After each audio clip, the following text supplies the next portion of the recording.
عزیز طلبہ، آج کے ہمارے لیکچر کا عنوان ہے پریم چند کی افسانہ نگاری۔ اردو افسانے کی تاریخ میں پریم چند غیر فانی عظمت اور لازوال شہرت کے مالک ہیں۔ ان کا شمار اردو افسانے کے بنیاد گزاروں میں ہوتا ہے۔ انہوں نے ایک عہد آفرین شان کے ساتھ افسانے کے میدان میں قدم رکھا اور ادب اور زندگی کے رابطے کو زبردست فنی مہارت کے ساتھ نمایاں کر کے اردو افسانہ نگاری میں انقلاب پیدا کر دیا۔ ان کا سب سے بڑا کارنامہ یہی ہے کہ انہوں نے ادب اور زندگی کے رشتے کو مستحکم کیا اور اردو افسانوی ادب کو داستانوی فضا، رومانیت اور تفریح و تفنن کے تنگ دائرے سے نکال کر اسے عوامی مسائل کا ترجمان بنا دیا۔ انہوں نے اپنی پہلی کہانی دنیا کا سب سے انمول رتن سے لے کر آخری کہانی کفن تک فنی ارتقاء کی کئی منزلیں طے کیں، مگر زندگی اور اس کے مسائل سے کبھی رشتہ نہیں توڑا۔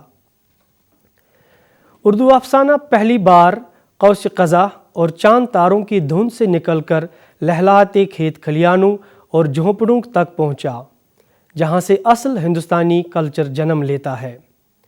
ان کہانیوں کا محرک یہ خیال تھا کہ دیہاتی اور عام غریب و پسماندہ انسانوں کے گوناگوں معاشرتی و اقتصادی مسائل کو پیش کیا جائے۔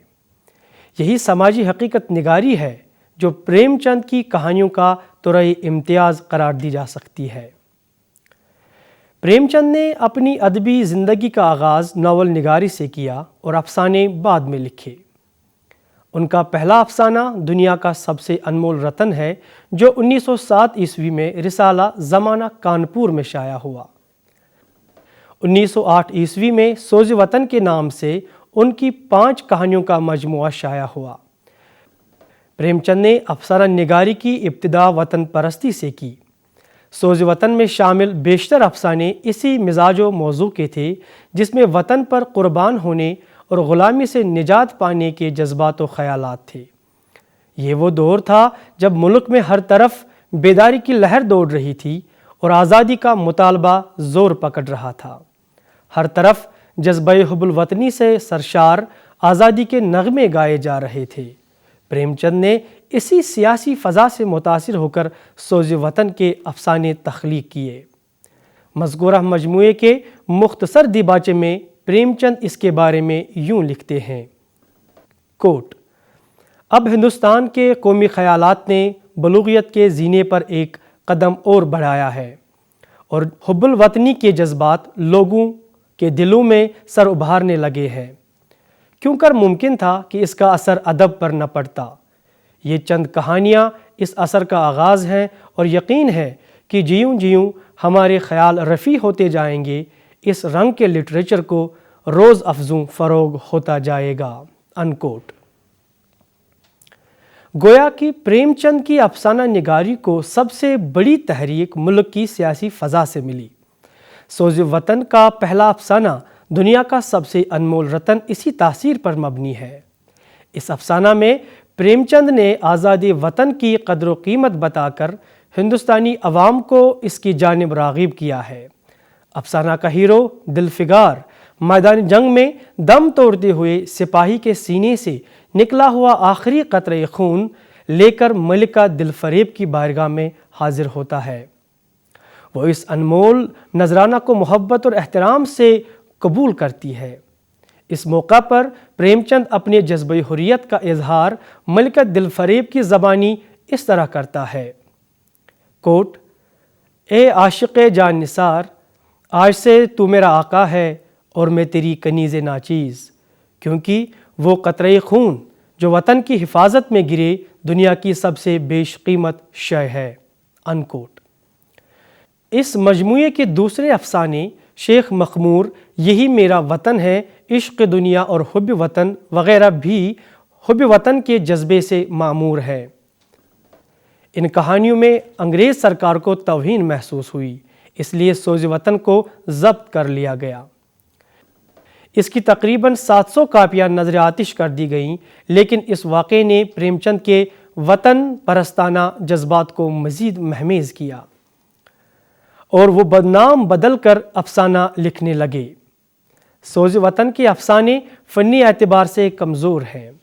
ان افسانوں پر داستانوی رنگ غالب ہے اور ان کا پلاٹ، کردار اور زبان روایتی داستانوی طرز کی یاد دلاتی ہے، لیکن جذبات و احساسات نئے ہیں۔ یہ اردو افسانوی ادب میں ایک نئے انداز و اسلوب کا تعارف تھا۔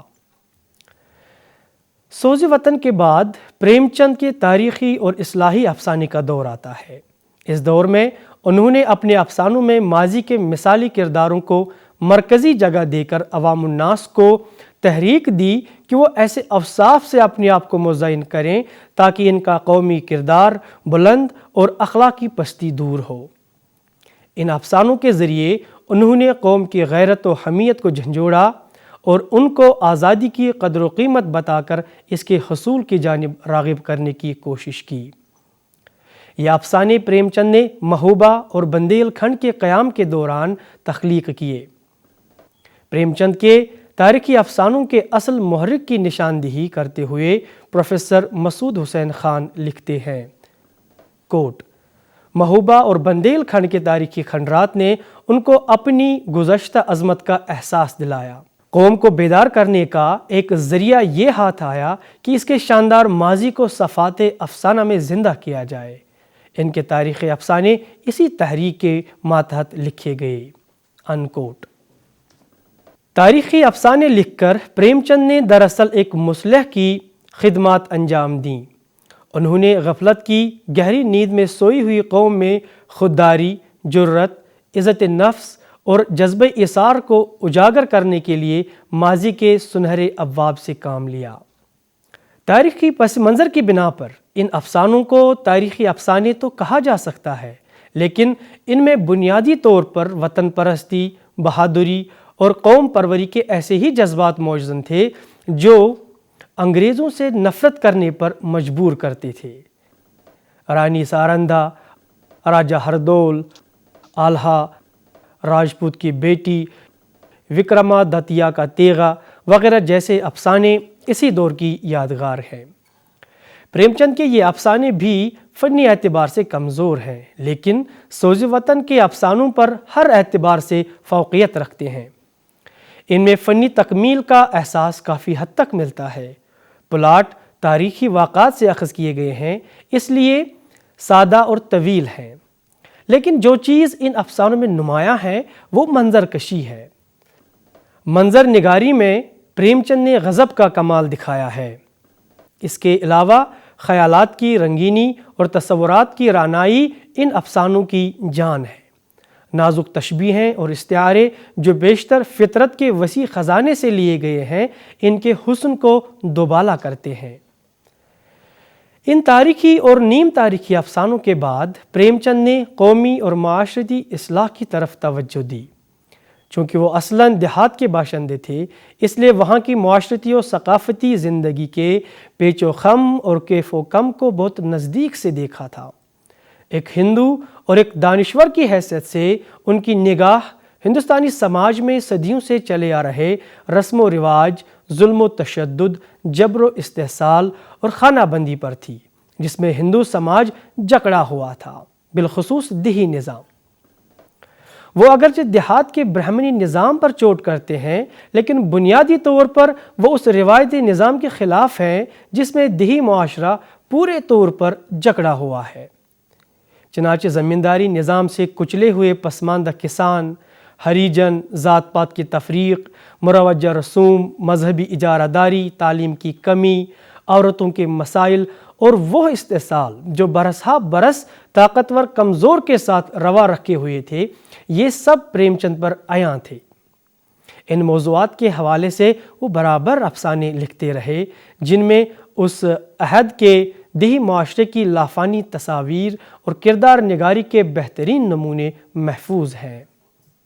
ان کے مشہور و معروف افسانوں کفن، عیدگاہ، پنچایت، نجات، بوڑھی کاکی، پوس کی رات، ٹھاکر کا کنواں، دو بیل، سوا سیر گیہوں، دودھ کی قیمت، خون سفید وغیرہ غرض کے سبھی میں گاؤں کی زندگی، کھیت کھلیانوں کے مناظر غربت و افلاس، جبر و استحصال اور فرسودہ رسم و رواج کے جو دل ہلا دینے والے مناظر دکھائی دیتے ہیں وہ اس دور تو کیا آج کے ترقی یافتہ دور کے افسانوں میں بھی مشکل سے نظر آئیں گے۔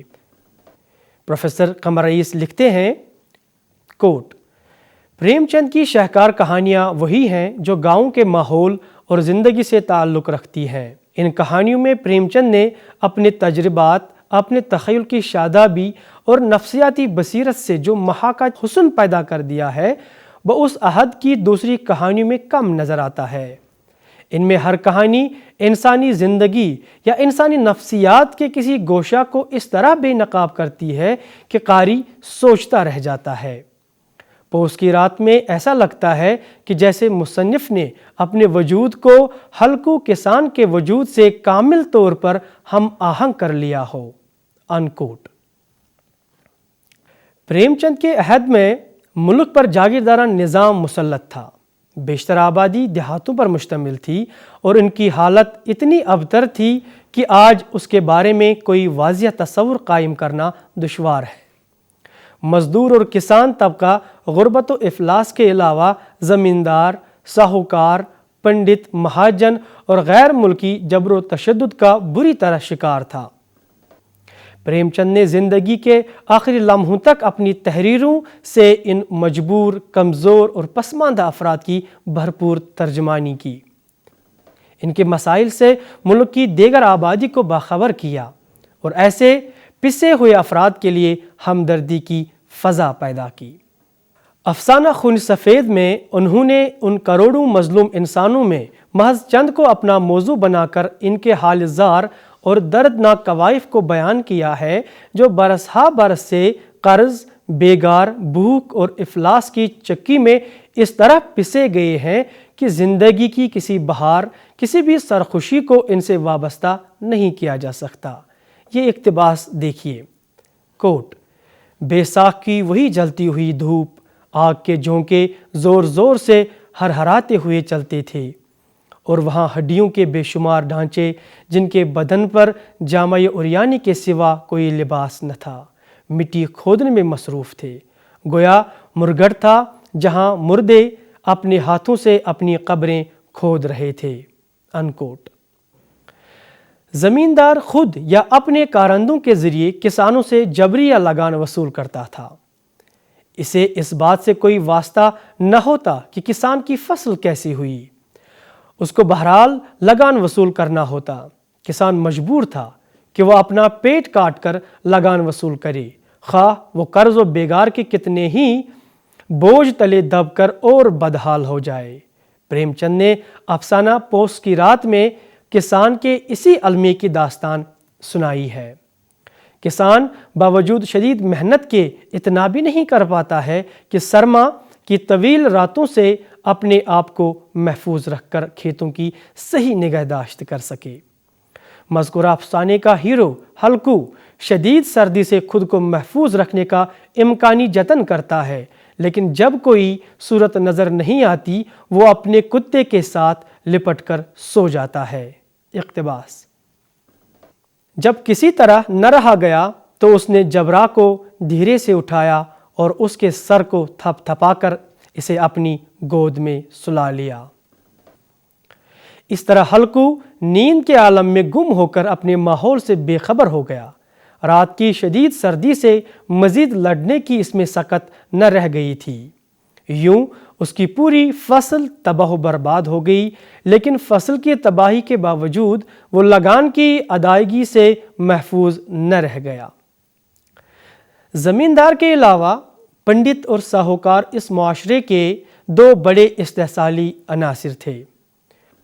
یہ عام لوگوں کا استحصال مختلف صورتوں میں کرتے تھے، کبھی مذہب کے نام پر، کبھی دولت کے نام پر اور کبھی ذات پات کے نام پر۔ عام لوگوں کا مزاج اور دائرۂ فکر برہمنوں کے حسب منشا اس طرح ہموار ہوا تھا کہ برہمن کی تابع داری کو ہی اپنا مذہب سمجھ لیا گیا تھا۔ ان غریبوں اور پسماندہ لوگوں کے انداز فکر کی وضاحت پریم چند نے افسانہ دودھ کی قیمت میں اس طرح کی ہے۔ کوٹ: راجا کا دھرم الگ، پرجا کا دھرم الگ، امیر کا دھرم الگ، غریب کا دھرم الگ، راجے مہاراجے جو چاہیں کھائیں، جس کے ساتھ چاہیں کھائیں، جس کے ساتھ چاہیں شادی بیاہ کر لیں، ان کی کوئی قید نہیں ہے، راجا ہے۔ انکوٹ۔ اسی طرح افسانہ سواسیر گیہوں میں جب شنکر پنڈت جی سے کہتا ہے کہ میں سواسیر گیہوں کے بدلے 5.5 من گیہوں کہاں سے لا کر دوں، تو پنڈت مہاراج کہتے ہیں کہ یہاں نہ دو گے تو بھگوان کے گھر دو گے۔ شنکر اس جملے کو سن کر مذہبی اور اپنی اندھی عقیدت مندی کی وجہ سے کانپ اٹھتا ہے اور بے بس ہو کر کہتا ہے، میں تو دے دوں گا، تمہیں بھگوان کے یہاں جواب دینا پڑے گا۔ پنڈت جی اس کا جواب یہ دیتے ہیں، وہاں کا ڈر تمہیں ہوگا، مجھے کیوں ہونے لگا؟ وہاں تو سب اپنے ہی بھائی بند ہیں، رشی منی سب تو برہمن ہیں، دیوتا برہمن ہیں، جو کچھ بنے بگڑے گی سنبھال لیں گے۔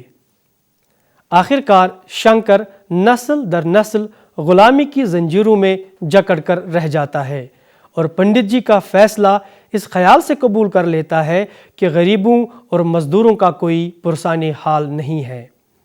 افسانہ ان سوالیہ نشانوں پر ختم ہو جاتا ہے۔ اس فیصلے کی کہیں اپیل نہ تھی، مزدور کی ضمانت کون کرتا، کہیں پناہ نہ تھی، بھاگ کر کہاں جاتا۔ اس بد نصیب کو اگر کسی خیال سے تسکین ہوتی تھی تو اس سے کہ یہ سب میرے پچھلے جنم کا بھوگ ہے۔ اسی طرح پریم چند کی کہانی نجات میں دکھی چمار کا برہمن کی سیوا کرتے کرتے دم توڑ دینا اور پھر رات کے اندھیرے میں برہمن کا اس کی لاش کو گھسیٹنا بہت سے سوالات قائم کرتا ہے۔ یہ منظر دیکھیے، کوٹ، پنڈت جی نے رسی نکالی، اس کا ایک فندہ بنا کر مردے کے پیر میں ڈالا، ابھی کچھ اندھیرا تھا، پنڈت جی نے رسی پکڑ کر لاش کو گھسیٹنا شروع کیا اور گھسیٹ کر گاؤں سے باہر لے گئے۔ وہاں سے آ کر فوراً نہائے، درگا پاٹھ پڑھا اور سر میں گنگا جل چھڑکا۔ ادھر دکھی کی لاش کو کھیت میں گیدڑ، گدھ اور کوے نوچ رہے تھے۔ یہی اس کی تمام زندگی کی بھکتی، خدمت اور اعتقاد کا انعام تھا۔ انکوٹ۔ ایسے نہ جانے کتنے دل ہلا دینے والے مناظر پریم چند کے افسانوں میں ملیں گے، جس میں برہمنی ظلم و تشدد اور جاگیردارانہ جبر و استحصال کی المناک داستان پیش کی گئی ہے۔ ہریجنوں کی زندگی کے تلخ حقائق بھی پریم چند نے بڑے مؤثر انداز میں پیش کیے ہیں۔ عہد قدیم سے ہندوستان میں ہریجنوں کی حالت بڑی قابل رحم تھی۔ ان کے ساتھ اعلیٰ ذات کے لوگ انتہائی شرمناک سلوک کرتے تھے، انہیں جانوروں سے بدتر خیال کیا جاتا تھا۔ اس انتہائی مظلوم اور ستم رسیدہ طبقے کے روح فرسا معاشی، معاشرتی اور نظریاتی استحصال کی پریم چند نے کامیاب تصویر کشی کی ہے۔ ان کا افسانہ دودھ کی قیمت اس موضوع کے اعتبار سے قابل ذکر ہے اور ان کے بہترین افسانوں میں شمار ہوتا ہے۔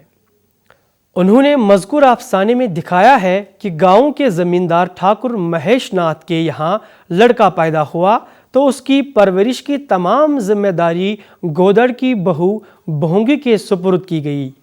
بھونگی نے اپنے لڑکے منگل کو دودھ پلانے کے بجائے ٹھاکر کے لڑکے سریش کو دودھ پلایا، لیکن 1 سال بعد ہی اس کا دودھ چھڑا دیا گیا کہ کہیں بچے کا دھرم بھرشٹ نہ ہو جائے۔ اسی سال گودڑ اور بھونگی کا انتقال ہوتا ہے اور یتیم منگل زمیندار کے یہاں قسم پرسی کی زندگی گزارنے پر مجبور ہوتا ہے۔ منگل مکان کے باہر نیم کے پیڑ کے نیچے گزر بسر کر رہا تھا، لیکن ایک دن اسے اس جگہ سے بھی ذلت کے ساتھ نکال دیا گیا۔ تب اس کا کتا ٹامی اسے کہتا ہے، کوٹ، اس طرح کی ذلتیں تو زندگی بھر سہنی ہیں، یوں ہمت ہارو گے تو کیسے کام چلے گا؟ مجھے دیکھو نا، جب کسی نے ڈنڈا مارا تو چلا اٹھا، پھر ذرا دیر بعد دم ہلاتا ہوا اسی کے پاس جا پہنچا، ہم دونوں اسی لیے بنے ہیں بھائی۔ انکوٹ۔ بالآخر پیٹ کی آگ بجھانے کے لیے وہ پھر اسی جگہ پہنچ گئے اور ضمیر کو کچلتے ہوئے لات کی ماری ہوئی روٹیاں کھانے لگے۔ برتن کو چاٹتے ہوئے منگل ٹامی سے کہتا ہے، کوٹ، سریش کو اماں نے ہی دودھ پلایا ہے، لوگ کہتے ہیں دودھ کی قیمت کوئی نہیں چکا سکتا اور مجھے دودھ کا یہ دام مل رہا ہے، انکوٹ۔ ہریجنوں کی ایسی حالت زار کا اظہار صرف ایک آواز میں بھی بڑی چابک دستی سے ہوا ہے۔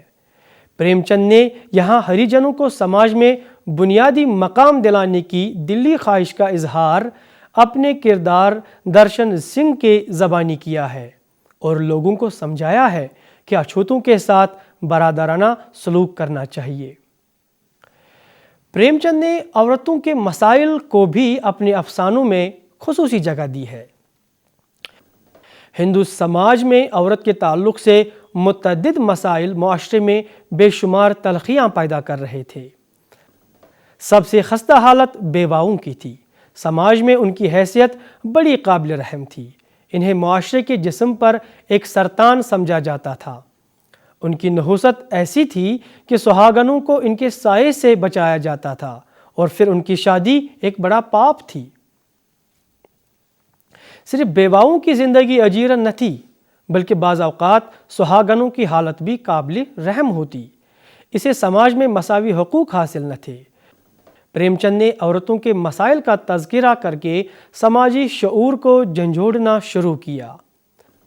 ان کے افسانوں میں عورت کا کردار بہت بلند اور پروقار نظر آتا ہے، جو حالات کا مردانہ وار مقابلہ کرنے کے لیے کمر بستہ رہتی ہے۔ پروفیسر گوپی چند نارنگ لکھتے ہیں، پریم چند کے کرداروں میں اگر کہیں جان دکھائی دیتی ہے تو صرف عورتوں میں۔ ناانصافیوں سے لڑنے کی کسی میں سکت ہے تو عورتوں میں، یا احتجاج یا سنگھرش کا کوندہ لپکتا ہے تو انہی کرداروں میں، جو اگرچہ حیاتیاتی طور پر کمزور ہیں لیکن ان کے اندر کے انسان نے ابھی دم نہیں توڑا یا حالات کے جبر نے انہیں پاش پاش نہیں کیا، انکوٹ۔ پریم چند کی افسانہ نگاری میں صرف ان کے موضوعات کی اہمیت نہیں ہے بلکہ ان کا فن اس سے کہیں زیادہ اہم ہے۔ فن افسانہ نگاری پر پریم چند کو خاصی دسترس حاصل ہے۔ ان کے افسانے فنی لوازم سے پر نظر آتے ہیں۔ ان کے بیشتر پلاٹ منظم ہیں۔ کہانی کی تعمیر پر وہ بہت توجہ کرتے ہیں۔ پریم چند نے کردار نگاری میں کمال فنی کا مظاہرہ کیا ہے۔ ان کے کردار اصلی اور فطری ہیں۔ یہ کردار زندگی بھر ہمارا پیچھا کرتے ہیں۔ پریم چند کے کردار بہت شان بان والے نہیں بلکہ سماج کے ہر طبقے کی نمائندگی کرنے والے انسان ہیں۔ ان کے کرداروں کو دیکھ کر ایسا محسوس نہیں ہوتا ہے کہ پریم چند نے انہیں غیر فطری طریقے سے لفظوں اور جملوں کے تیشوں سے تراش خراش کر پیدا کیا ہے، بلکہ کہانی کے تقاضے کے عین مطابق ان کی پیدائش ہوتی ہے اور یہ اپنی فطری زندگی جیتے ہوئے اپنے حصے کا کام انجام دیتے ہیں۔ ایک اور خاص بات یہ ہے کہ پریم چند نے انسانی فطرت اور نفسیات کا گہرا مطالعہ کیا ہے۔ ذہن انسانی کی یہ مہارت ان کے افسانوں کو حقیقی زندگی سے بالکل قریب کر دیتی ہے۔ اس لیے ان کے افسانے ہمیں قصہ کہانی نہیں لگتے بلکہ اصل زندگی کے سچے واقعات معلوم ہوتے ہیں۔ پریم چند کی افسانہ نگاری کی ایک بڑی خوبی ان کی سادہ و سلیس اور شفاف و بے تکلف زبان ہے۔ انہوں نے اپنے افسانوں میں جس زبان کا استعمال کیا وہ افسانوں کی ضرورت کے عین مطابق تھی۔ پریم چند کی زبان سے متعلق معروف افسانہ نگار جوگندر پال لکھتے ہیں، کوٹ، پریم چند کی ایک اور نہایت اہم دین یہ ہے کہ اس نے افسانے کو پہلی بار اس کی مناسب زبان سے روشناس کروایا۔ نیاز فتح پوری، سجاد حیدر یلدرم اور سلطان حیدر جوش بھی انہی دنوں لکھ رہے تھے، مگر ان کی زبان اپنے آپ میں بہتر ہونے کے باوصف بلکہ بہتر ہونے کے باعث افسانوی اظہار پر حاوی نہ تھی، انکوٹ۔ پریم چند کو اردو اور ہندی دونوں زبانوں پر یکساں قدرت حاصل تھی۔ دونوں کے خوشگوار میل ملاپ سے انہوں نے اپنی تحریروں میں بلا کی لچک، مٹھاس اور تاثیر پیدا کر دی ہے اور اردو کے افسانوی ادب کو ایک جاندار اور شگفتہ اسلوب سے عطا کیا ہے۔ عزیز طلبہ، اسی کے ساتھ آج کا یہ لیکچر اختتام کو پہنچتا ہے۔ امید ہے کہ اسے آپ مستفید ہوئے ہوں گے۔ خدا حافظ۔